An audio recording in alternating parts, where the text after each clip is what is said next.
శ్రీమన్నారాయణ చరణౌ శరణం ప్రపద్యే అని శరణాగతి చేస్తూ ఆయన పాదాలని ఆశ్రయిస్తూ ఆయన పాదాలకి శరణాగతి చేస్తూ లక్ష్మీనరసింహస్వామిని శాంతమూర్తిగా మాత్రమే మనం ఆయనని ఎప్పుడు కొలవాలి.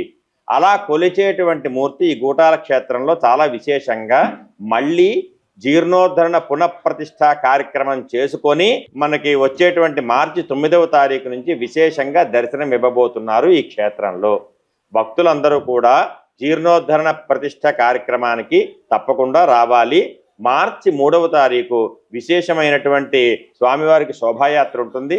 మార్చి 4 అంకురారోపణతో మొదలయ్యి 9వ తారీఖు వరకు జరుగుతుంది. 9 ప్రతిష్ఠా కార్యక్రమం ఉంది. అలాగే 7, 8, 9 శ్రీ శ్రీ శ్రీ త్రిదండి శ్రీరామచంద్ర రామాంజీయర్ స్వామి వారు ఇక్కడ వేయించేసి ఉంటారు. 8వ తారీఖు భక్తులందరికీ సమాశ్రయణం అనుగ్రహిస్తున్నారు. 8 సాయంత్రం భక్తులందరినీ ఉద్దేశించి ఇక్కడ స్వామి ప్రవచనాలు ఇస్తారు. 9వ తారీఖు ఉదయం స్వామివారి చేతుల మీదుగా కుంభప్రోక్షణ కార్యక్రమం విశేషంగా జరుగుతుంది. అలాగే భద్రాచలం నుంచి గుదిమెళ్ల మురళీకృష్ణమాచార్య స్వామివారి ప్రతిష్ఠా కార్యక్రమాన్ని స్వయంగా నిర్వహణ చేయడానికి ఆ రోజు వస్తున్నారు.